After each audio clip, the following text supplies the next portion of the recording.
They told me not to feed you after 8 p.m. So I sent the audio to your lawyer. The smell of disinfectant never leaves these walls. It clings to everything. The scratched linoleum floors, the plastic chairs arranged in perfect rows, the faded motivational posters that nobody bothers to read anymore. I've been working at Sunset Manor Care Facility for 8 years now, and every morning when I punch in at 6 a.m., that antiseptic scent hits me like a slap in the face, reminding me of all the rules, regulations, and corporate policies that have slowly drained the humanity out of caring for people. My name is Sarah Mitchell, and I'm a certified nursing assistant. At 43, I've seen enough to know that this job isn't just about administering medications or helping residents with their daily activities. It's about dignity. It's about treating people like they matter, even when their families have forgotten they exist. But lately, it feels like I'm fighting a losing battle against a system that cares more about profit margins than the people we're supposed to protect. Before we dive deeper into what happened, I want you to know that if you're watching this because someone you love is in a care facility, or if you're dealing with elder abuse, you're not alone. Please take a moment to hit that like button and subscribe to our channel. We're here to help families navigate these difficult situations and ensure your loved ones get the respect they deserve. Also, drop a comment and let me know where you're watching from. Your support means everything to us as we fight for better care standards everywhere. The morning it all started was no different from any other Tuesday. Rain drummed against the windows of the dining hall as I helped Mrs. Eleanor Fitzgerald with her breakfast. She was 91 years old, with silver hair that she always insisted on having properly combed, and bright blue eyes that held more wisdom than most people half her age. Eleanor had been a librarian for 47 years before retiring, and she still remembered every resident's favorite book, often quoting passages to comfort them during difficult moments. "Sarah, dear," she said, her voice barely above a whisper as she struggled with her oatmeal. "I'm so hungry, but my stomach feels strange today." I checked her chart. Eleanor was diabetic, and her medication schedule required careful monitoring of her food intake. She was supposed to have her evening snack at precisely 8 p.m., but yesterday the kitchen staff had run out of her prescribed diabetic-friendly options. She'd gone to bed without eating, and now, 12 hours later, her blood sugar was clearly unstable. That's when Marcus Thompson, the new assistant administrator, appeared at our table. Marcus was 28, fresh out of business school, and had been hired 3 months ago to streamline operations and reduce unnecessary costs. He carried a clipboard everywhere and spoke in corporate buzzwords that made my skin crawl. "Sarah," he said, his tone sharp and officious, "I need to speak with you privately." We walked to the corner of the dining hall, away from the residents but still within earshot of several staff members. Marcus glanced at his clipboard, then looked at me with the kind of cold professionalism that makes you feel like you're being evaluated by a machine. "I've been reviewing our food service protocols," he began, "and I notice you've been making unauthorized requests to the kitchen staff." "Unauthorized requests?" I repeated, genuinely confused. "I asked them to prepare a small sandwich for Eleanor last night because she missed her evening snack. Her blood sugar was dropping, and—" "That's exactly what I'm talking about," Marcus interrupted. "Our meal schedules are carefully calculated for cost efficiency. We cannot have staff members making special requests that throw off our entire system." He flipped a page on his clipboard. "Effective immediately, there will be no food service for any resident after 8 p.m. No exceptions." I stared at him, feeling a cold dread settle in my stomach. "Marcus, some of these residents have medical conditions that require flexible meal timing. Eleanor is diabetic. Mrs. Patterson in room 204 has medication that requires food at specific intervals. You can't just implement a blanket policy." "I can and I am," he said firmly. "This facility operates on a budget, Sarah. Every extra sandwich, every special request, every deviation from our scheduled protocols costs money we don't have. If you can't follow these guidelines, perhaps you should consider whether this position is the right fit for you." The threat hung in the air between us like a toxic cloud. I needed this job. I was a single mother with a 16-year-old daughter, Emma, who was counting on me to help pay for her college applications. My ex-husband had disappeared 2 years ago, leaving us with nothing but debt and broken promises. But as I looked back at Eleanor, who was now slumped in her chair, clearly struggling with low blood sugar. I knew I couldn't let corporate greed override basic human decency. Over the next few weeks, Marcus's new policy created a nightmare scenario throughout the facility. Residents who had grown accustomed to having a light snack before bed or medication that required food outside of scheduled meal times were suddenly left to suffer in silence. Mrs. Patterson, an 87-year-old former school principal with heart medication that needed to be taken with food every 6 hours, began experiencing chest pains because her evening dose coincided with Marcus's arbitrary cutoff time. I tried to work within the system, submitting formal requests and documentation about medical necessities, but every appeal was denied with the same form letter. Cost reduction measures are essential for facility sustainability. It was as if the corporate office had forgotten that we were caring for human beings, not managing inventory in a warehouse. The breaking point came on a Thursday evening in late October. I was working the evening shift when I heard sobbing coming from room 318. Inside, I found James Crawford, a 79-year-old veteran who had served 2 tours in Vietnam. James had Alzheimer's, and his condition caused him to become confused about meal times. He often forgot to eat during scheduled hours, and in the past we had been able to provide him with simple snacks to ensure he maintained his strength. "I'm so hungry, Sarah," he cried, his weathered hands trembling. "I haven't eaten since yesterday morning. I keep forgetting when the meals are, and when I remember, they tell me it's too late." His medication for Alzheimer's required him to maintain steady nutrition, and I could see that missing meals was accelerating his cognitive decline. His daughter lived 3 states away and called every few days, trusting that we were providing her father with the care he deserved. I knew I had to act. I went to the kitchen and quietly prepared a simple turkey sandwich and a cup of warm milk. As I carried it back to James's room, I was intercepted by Marcus, who had apparently been watching the hallways like a security guard. "Where are you taking that food, Sarah?" "James hasn't eaten in over 24 hours, I explained, trying to keep my voice steady. "His Alzheimer's medication requires." "It's after 8 p.m. Marcus cut me off. "I don't care about his medical conditions. Rules are rules. Take that food back to the kitchen immediately." His voice was loud enough that several residents in nearby rooms could hear, and I saw the fear in their eyes, the recognition that their most basic needs were being treated as inconveniences. "Marcus, please," I pleaded.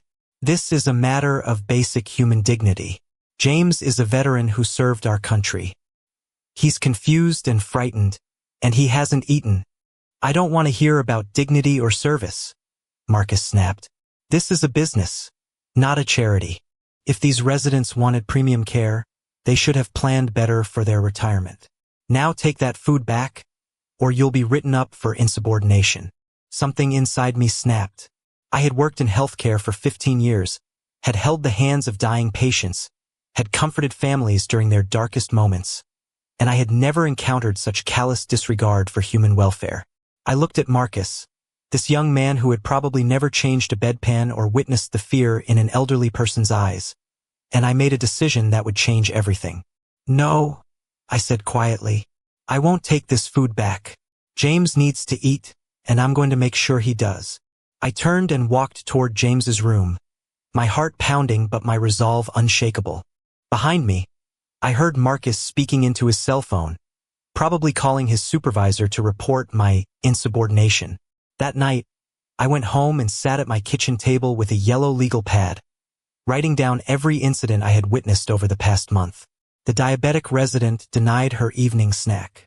The veteran left to go hungry because of an arbitrary time restriction.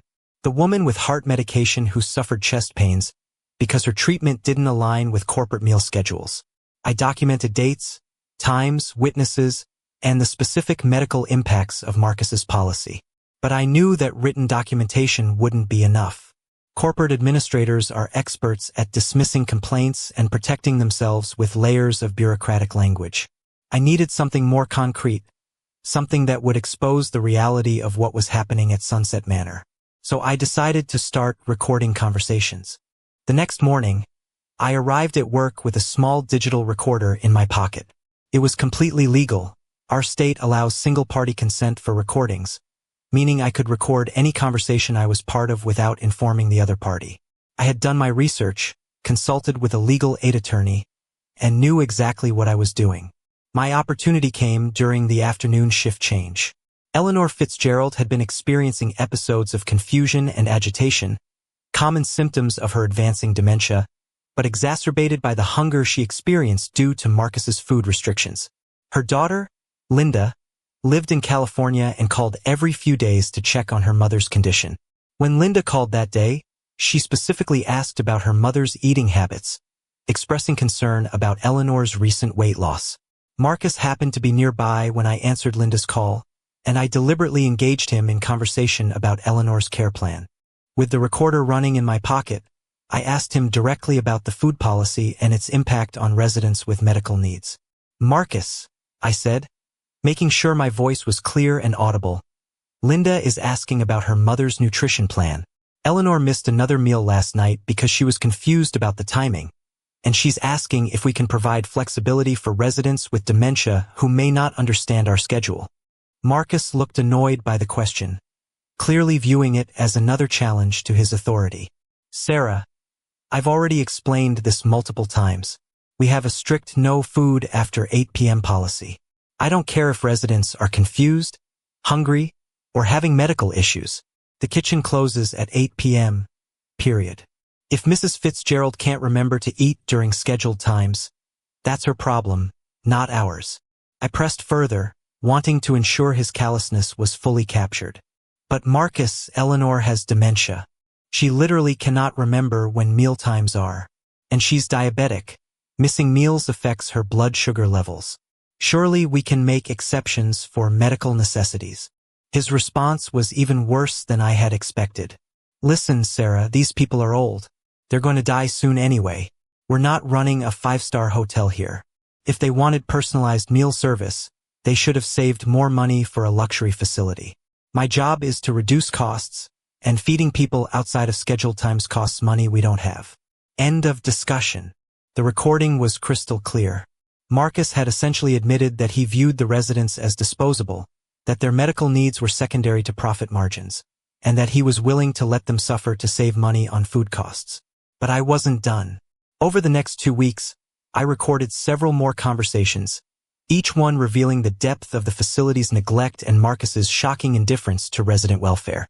The most damning recording came when I confronted him about James Crawford, the Vietnam veteran with Alzheimer's. James had been hospitalized after collapsing from malnutrition and dehydration, directly related to the missed meals caused by Marcus's policy. His daughter had flown in from Oregon, demanding answers about her father's deteriorating condition. "Marcus," I said with the recorder running, "James Crawford is in the hospital because he hasn't been eating regularly. His daughter is threatening to sue the facility. Don't you think we should reconsider this food policy before someone dies?" Marcus's response was a masterpiece of corporate callousness. "Sarah, people like James are expensive to care for. If his family can't afford premium care, they shouldn't expect us to provide it. Frankly, if some of these residents pass away sooner rather than later, it reduces our long-term costs and frees up beds for more profitable patients. I'm not running a charity here. These people signed contracts, and if they don't like our policies, they can find somewhere else to go." When he said those words, essentially expressing a wish that residents would die to improve profit margins, I knew I had everything I needed. That evening, I made copies of all my recordings and documentation. I researched the families of every affected resident, finding contact information for their adult children, grandchildren, and legal representatives. The first call I made was to Linda Fitzgerald in California. When she answered, I could hear the exhaustion in her voice, the toll of worrying about a parent 3,000 miles away. "Linda," I said, "this is Sarah Mitchell from Sunset Manor. I'm calling about your mother's care, and I think you need to hear something." I played the recording of Marcus's comments about Eleanor, including his statement that residents with dementia were responsible for their own hunger if they couldn't remember meal times. Linda's gasp was audible through the phone. "He actually said that? About my mother?" Her voice was shaking with rage and disbelief. "There's more," I said, and played the recording where Marcus expressed his wish that residents would pass away sooner rather than later to reduce costs. The silence on the other end of the line stretched for nearly a full minute before Linda spoke again. "Sarah, I need you to send me everything you have. Every recording, every piece of documentation. I'm calling my attorney right now, and then I'm flying out there tomorrow. This is unconscionable." Her lawyer voice. Linda was a retired prosecutor, had taken over, and I knew Marcus had no idea what was about to hit him. Over the next 3 days, I made similar calls to 12 other families. Each conversation followed the same pattern.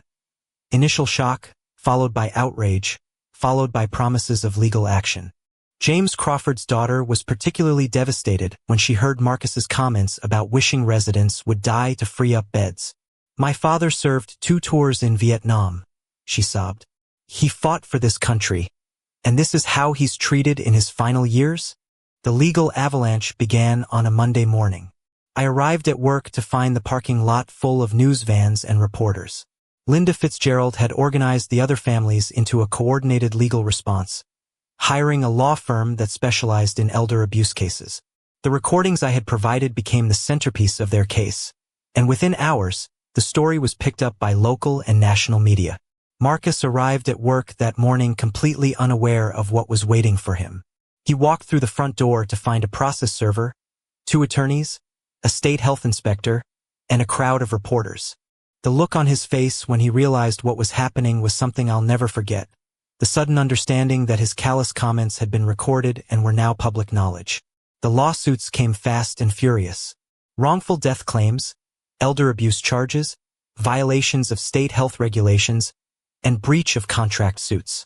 The recordings were played on the evening news, shared on social media, and became the subject of a federal investigation into elder care facilities. Marcus was fired within 24 hours, but the damage was done.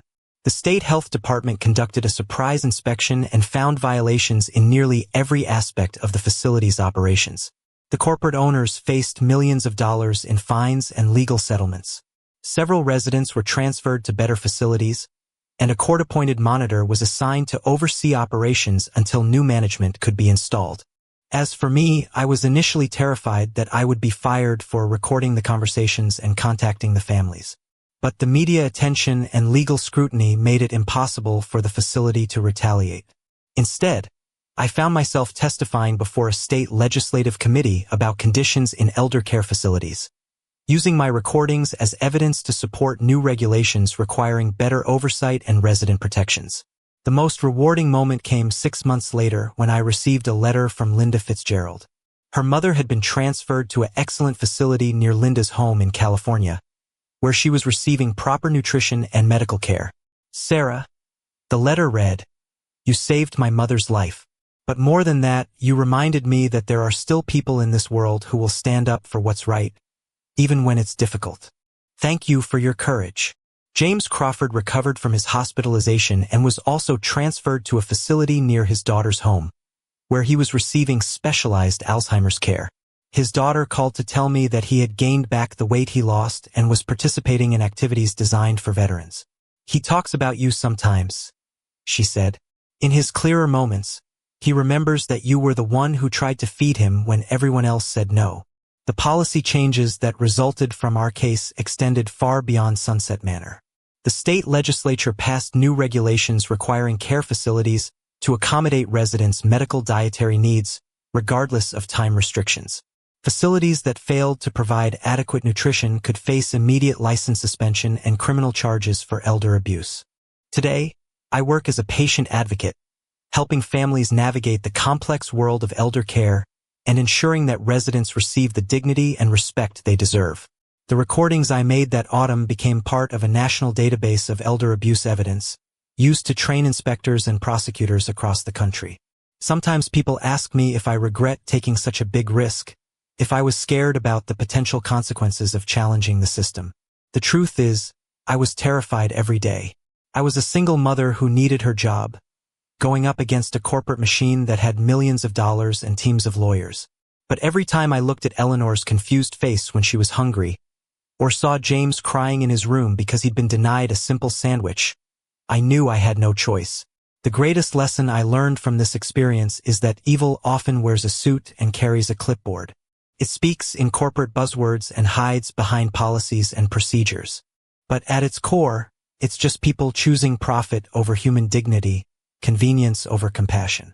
And the only way to fight that kind of evil is to document it, expose it, and refuse to be complicit in it. Marcus Thompson disappeared after the scandal broke.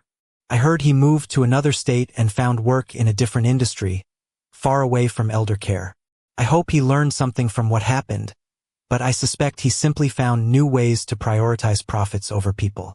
That's why advocacy is so important, because there will always be another Marcus, another facility cutting corners, another corporate policy that treats human beings as line items on a budget sheet. If you're watching this because someone you love is in a care facility, please know that you have power. You have the right to ask questions, demand answers, and hold facilities accountable for the care they provide. Document everything. Record conversations when legally permissible. Build relationships with the staff who actually care for your loved one. And never, ever accept policy as an excuse for treating people with anything less than dignity and respect. The fight for elder rights is far from over. Every day, vulnerable seniors are subjected to neglect, abuse, and indifference in facilities across the country. But every recording I made, every family I contacted, every legal victory we achieved proves that change is possible when ordinary people refuse to accept the unacceptable. Eleanor Fitzgerald passed away peacefully in her new facility last month, surrounded by her daughter and grandchildren. She was properly nourished, comfortable, and loved in her final days. Exactly what every person deserves, regardless of their age or ability to advocate for themselves. That's the legacy I want to leave.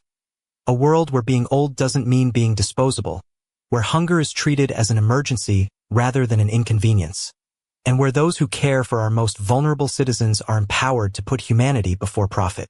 The recordings are still out there, part of the public record, a permanent reminder that someone was watching, someone was listening, and someone refused to stay silent. That's all it takes sometimes. One person willing to hit record and say, "This is not okay." One person willing to risk their job to save a life.